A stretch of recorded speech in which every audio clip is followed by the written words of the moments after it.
Exterior jail, day. Francis Fratelli, a 31-year-old man with dark hair and crazed eyes, has just poured a stream of gasoline on the ground. Camera pans to a waiting black, nondescript off-road vehicle. Leaning out the window of the driver's side is Mama Fratelli, a 56-year-old heavy-set woman with gray hair and a menacing, evil face. This is how millions of people around the world, especially kids of my generation, first met character actress Anne Ramsey. In the 1985 film The Goonies, Ramsey served as the main villain. She wasn't the main attraction by far.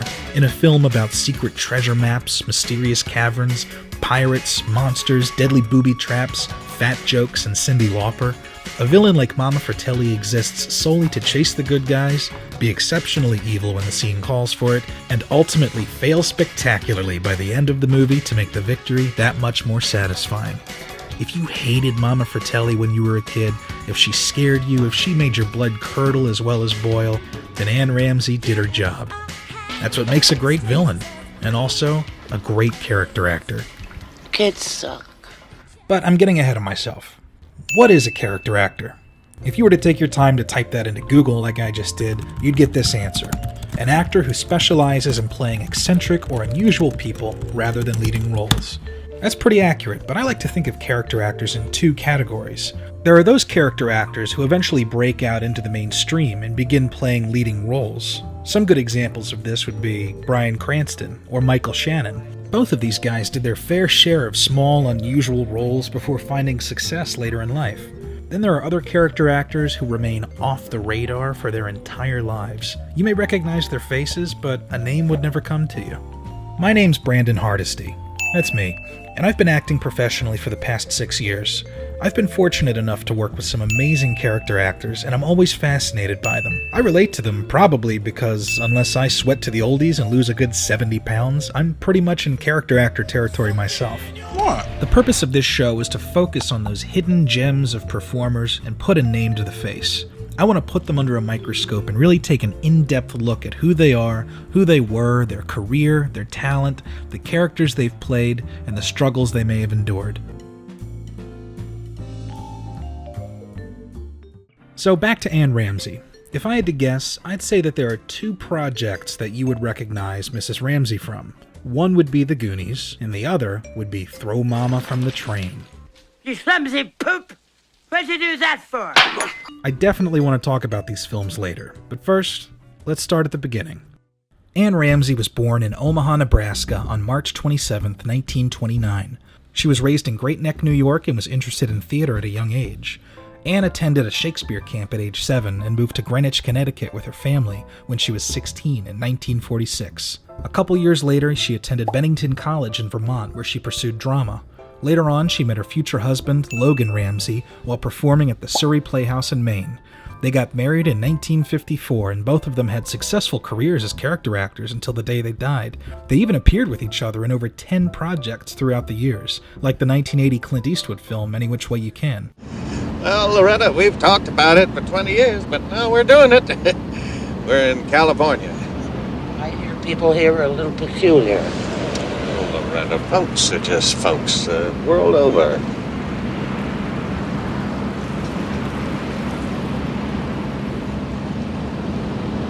Luther. Yep. I think we should go back to Iowa.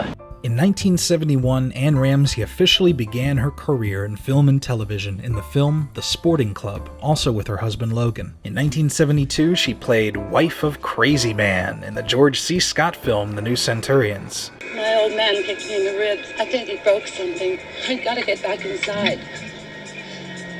What the hell are you getting paid for? We'll follow you and have a talk with him. You can't talk to him, he's crazy. This role is a perfect example of the kinds of roles Anne would play for most of her career. Because of the way she looked and sounded, heavy set with kind of a scowl, as well as a harsh smoker's voice that would only become more prevalent later in life. 3.8 seconds, and no penalty for blood. Anne was routinely cast as very specific types of unlikable, off-putting, one-off characters. Just scrolling through her IMDb page, some of the names of her characters were never very flattering. Battle Axe, Spinster Number 2, Massive Woman? I wonder how Anne felt about all this. Did it hurt her self-esteem to play these kinds of characters? I'm not too sure, but I do think Anne had one important quality that I think any character actor needs in order to be successful, and that's self-awareness. My first thought was that Anne must have accepted the way she looked and was taking any work that she could get. But that seems only partially true because later in her life, Anne was interviewed by People magazine in 1988. Anne commented about her sudden weight loss due to throat cancer. "I'm 60 pounds lighter. It's an awful way to lose weight, but I tried my whole life and it finally happened." So all this time, a part of her must have been hoping to lose some weight in hopes to play meatier lead roles instead of the more character-y roles. Maybe she was afraid to lose weight for fear of losing work? I've heard rumors that John Candy worried about the same thing, but I don't know if that's true or not. Or maybe it was simply a struggle like it is for most overweight people. Whatever the case might be, Anne fit a specific type for the bulk of the 1970s and 80s. Hey, fellas, there's a commotion on the lot. 9/11, Mrs. Galeese. I'm enjoying this wonderful meatloaf. I'm only saying that because the counter's there near yours and Joe's cars. As people would see later in her career, Anne had a lot to offer acting-wise, but for the time being, Anne would consistently be playing roles that would serve as crude fat jokes or ugly jokes. I eat fun. What's that prove? You eat everything. You'd eat anything. Now, what did he order? Edison biscuits. Bet that's safer than in the bank, huh?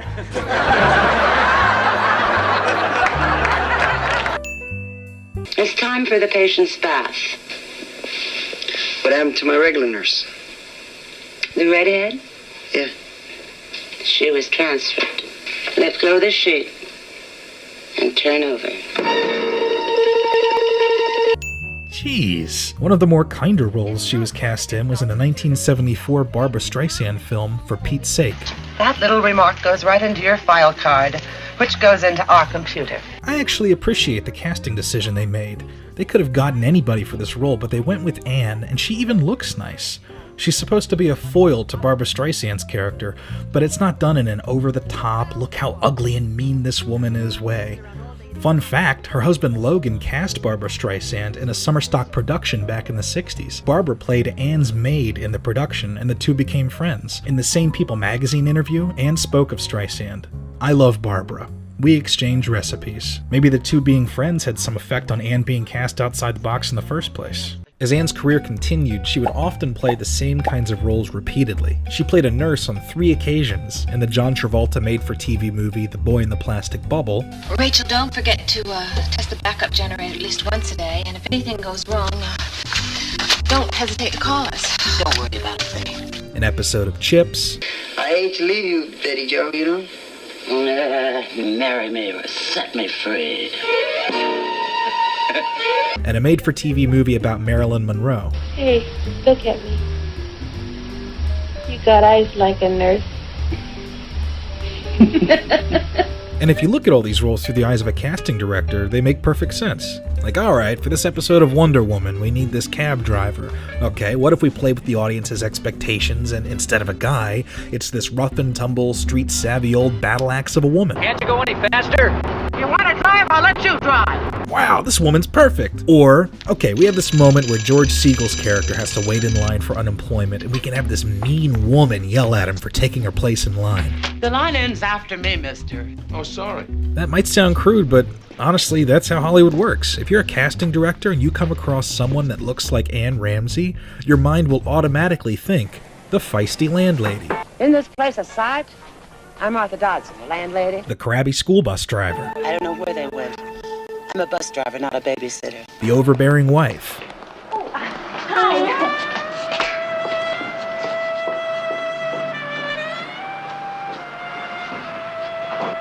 Thanks for the memories. Henry, who is that girl? What girl, dear? Or the homely-looking nun. Oh, Sister Florence wasn't allowed to go with us. It was these kinds of routine casting choices throughout the 70s that led to Anne's biggest role yet, a lunch lady in the 1982 film National Lampoon's Class Reunion. I'm so happy you asked me to come out of retirement to be here this evening. Well, we're so happy you were available. That's great casting. I mean, she just fits that role perfectly. She's like every lunch lady you've ever known. The movie's kind of hit or miss, but Anne was really funny in it. And it looked like she had a great time shooting it. Finally, in 1984, Anne Ramsey hit it big when she landed a role as the main villain, Mama Fratelli, in The Goonies. Not much more needs to be said about her performance. She was cruel, menacing, pure evil, but in a fun, campy way. Although as good as Anne was at playing really mean characters, the more I read about her, the more I got the impression that she was an incredibly kind person and everyone absolutely loved her. Something I've noticed about really nice actors is that they secretly love playing assholes. It's like they're living out some kind of fantasy through their acting work. I feel like that was the case with Mrs. Ramsey. According to an article about Ramsey by Deborah Eve of LaterBloomer.com, Sean Astin, who played Mikey in the film, had a pleasant memory of Anne and Logan, her husband, sitting outside one of the tiny dressing room cottages, drinking Bloody Marys and watching the sun go down. Astin recalls, "I just remember thinking, that is so cool for a second-generation actor to see how these older performers would honor the end of the day. I just loved it. That was a great moment." Also, as a side note, I've heard that a second Goonies movie is actually in pre-production, and the entire original cast is interested in coming back. It's a shame that Anne won't be joining them. Which, sadly, brings us to the next phase in Anne's life. After the filming of The Goonies wrapped, Anne developed a chronic sore throat. In that same interview for People magazine, Anne recalls, "I had a sore throat for a long time and it scared me. I saw a lump in my throat and I was terrified. I wouldn't go to a doctor. Finally, Logan got me to go." Anne was officially diagnosed with throat cancer in 1985. She underwent radiation therapy for 2 months while still working steadily in episodes of Hill Street Blues, Hey, fellas, there's a commotion on the lot. Night Court, Hey, you dance around a bonfire, you work up a sweat. You were dancing naked? Interested? Over my dead body. and Knight Rider. Who did that? I did, and unless you want to meet a similar fate, madam, I suggest you keep your ample derriere off my hood. Watch your language, young man, or I'll report you to the principal. After the radiation didn't work, Anne had to undergo surgery to have part of her tongue removed and reconstructed with tissue from her thigh. She was worried that she would never be able to talk again, and as a result, never work again. Anne continues, "They didn't let me talk for 2 weeks. I had to write notes to my husband. Then the doctor took the tube from my throat and said, 'Say something.' I said, 'What do you want me to say?' When I heard that I could speak, even though it wasn't too good, I burst into tears." The surgery left Anne with a permanent speech impediment. Who the hell are you? Ironically, this is probably what she was best known for. It was after this radiation therapy and throat surgery when Anne Ramsey was transformed into an entirely different character type. In my opinion, that speech impediment, as horrible as it was and as upsetting as it must have been for her, may have helped her get more roles. I think her new voice became a commodity. There's a murderer in the house! It pushed her further into character actress territory and arguably gave her an edge when auditioning for parts. Think about it. If you're in charge of casting for a movie called Deadly Friend, and you're looking for someone to play the role of Elvira Parker, a crazy, paranoid old woman who brandishes a shotgun and barks at all the kids to get away from her house, doesn't that speech impediment just give it some more flavor? You get that thing out of here, I'll blow your heads off!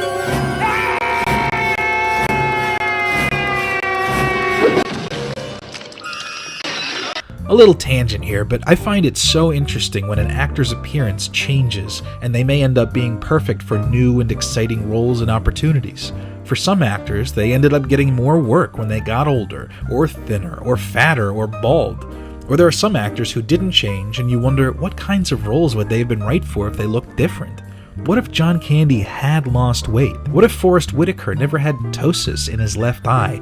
What if Michael K. Williams never got into a bar fight resulting in the signature scar across his face? Or what if Peter Dinklage had been born 3 feet taller? Obviously, all these people had talent to begin with and would have had promising careers no matter what they looked like, but it's these unique qualities that may have given them an edge in casting decisions. It makes me wonder why some actors spend a fortune on cosmetic surgery to fix their so-called imperfections. Embrace your imperfections. Use them to stand out. Never forget what you are. The rest of the world will not. Wear it like armor. The change that Anne Ramsey went through helped her land the biggest role of her career, the one that would catapult her to stardom, the role of Mrs. Lift in Danny DeVito's film Throw Mama From The Train. I used to watch this movie all the time when I was a kid. Comedy Central used to air it a lot. If you haven't seen it, it's sort of a modern-day homage to Alfred Hitchcock's Strangers on a Train. Billy Crystal plays a failed writer who teaches a writing class to some misfit adults. One of his students is Owen, played by Danny DeVito. Owen lives with his borderline senile old mother, played by Anne, who berates Owen day in and day out. Hurry up with that soda! Coming, Mama. Hand me, Mama. Owen fantasizes about killing her, but he can never bring himself to do it. Later on, he tries to get Billy Crystal's character to kill her in exchange for Owen killing his ex-wife. There are so many things I love about Anne's performance in this movie. There are all the classic grouchy moments, of course. Pain in the ass! Holy shit! What a dream I was having! Louis Armstrong was trying to kill me! You clumsy poop! What'd you do that for? Come on, move it, lard ass! Your friend had an accident. He's dead! Get out of my way, you black bastard! What? She pulled off mean so well, just like she always had, and yet there are a few great moments that reveal more of Mrs. Lift's character and how much she loves her son. Like, somewhere buried in her dementia-addled mind, she still has a heart. Like the part when Owen gets some wax out of her ear. I think she got it, Sonny. I don't know what I'd do without you, Owen, baby. I know, Mama. Owen, my little baby. I know. Owen, my little baby boy. Or when he saves her from falling off a train at the end.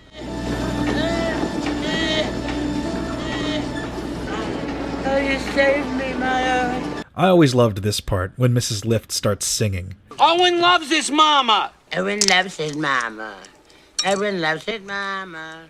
Owen loves his mama. I love how she's mocking him at first and then seems to get lost in her head again. For her performance in Throw Mama from the Train, Anne Ramsey was nominated for an Academy Award for Best Supporting Actress in 1988. Anne Ramsey in Throw Mama from the Train. She lost to Olympia Dukakis for Moonstruck, but I get the feeling Anne was just happy to be there.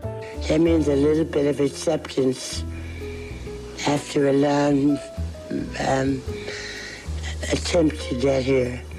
But that doesn't mean I'm here at all. I've got a lot more to do. After Throw Mama from the Train, Anne worked like crazy. When casting directors needed a mean old woman, they'd go to Anne. Funnily enough, most of the roles Anne got after her success involved her husband Logan playing a character alongside her. They were in an episode of Alf together. Hello, sweetheart. Vince, I told you never to show your jealous puss around here again. I'm not jealous anymore, Twinkle Toes. I'm in group therapy with a bunch of Italian guys. You did all that just for me, stud muffin? Stud muffin? Look, you only call me that when you wanna... Shut up and don't get the mood music. A low-budget horror film called Dr. Hackenstein. What's the matter? She's deaf and dumb. I've got house guests. Quick, bring it up to the laboratory. The modern-day remake of A Christmas Carol, Scrooge. I'm Billy. Ava, that's me. Dream, just for me. For you, Dave. That chick sure knows how to live. And an incredibly bizarre film called Meet the Hollowheads, which I could spend hours talking about. This is probably the weirdest movie I've ever seen. It's like Eraserhead meets Pee-wee's Playhouse. It was written and directed by Thomas R. Berman, a special effects makeup artist who, coincidentally, was responsible for creating the special effects for Sloth in the Goonies. If you're planning a weird movie night with some friends, check this puppy out. Some other notable roles: a crabby old landlady in the film Another Chance. Well, where's the rent check, Robert Dick? It's an out-of-state check. I'm waiting for it to clear. Should be clear by Wednesday. She played the hag in The River Pirates. Shall we feed him to the bats?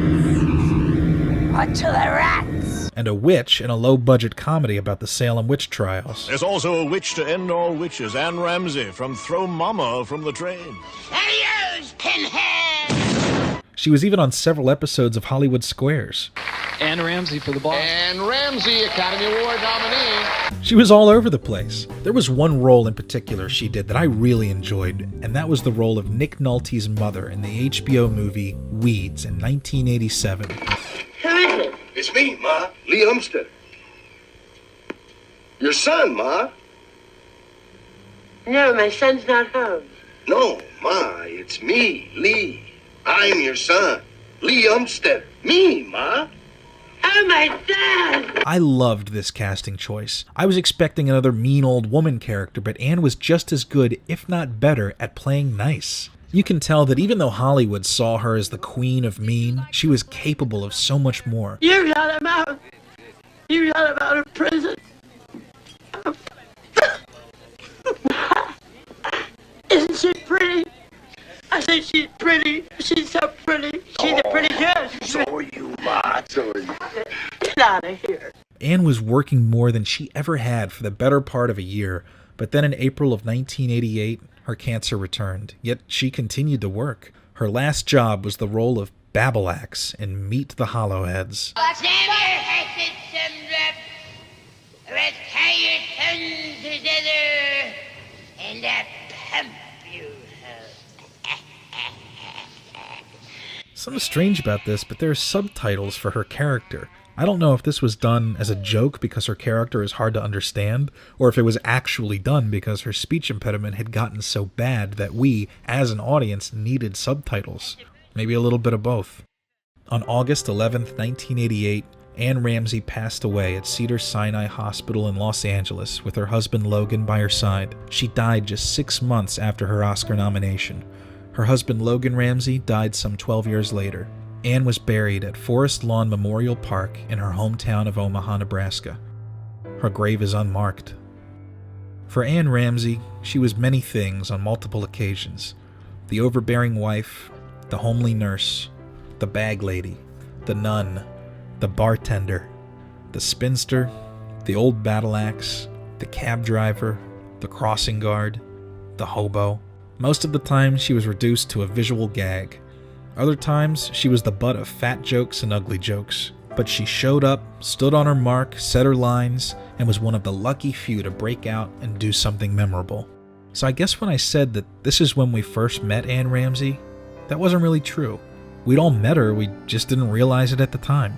How many other people haven't we met yet? I can't tell you how many times I was watching one of Anne's movies and I would recognize somebody, like Vincent Schiavelli, who played the subway ghost in Ghost, or Frances Bay, who played Adam Sandler's grandmother in Happy Gilmore, or Lee Ehrenberg, who played Pintel in the Pirates of the Caribbean franchise. They're everywhere. What other character actors are out there right now, under our noses, working more projects a year than any given A-list performer, but we don't even notice them? And is it a bad thing that we don't notice them? Not necessarily. It's just how it is. It's because they're doing their job. They're character actors. I want Aaron! I'll be back in a minute. I want my bath! I want my medicine! I can get it for you. Who the hell are you all of a sudden? Let me hang it up for you. I can hang up my own goddamn. I know that, but I would like to hang it up for you. Get out of my way, you black bastard! What?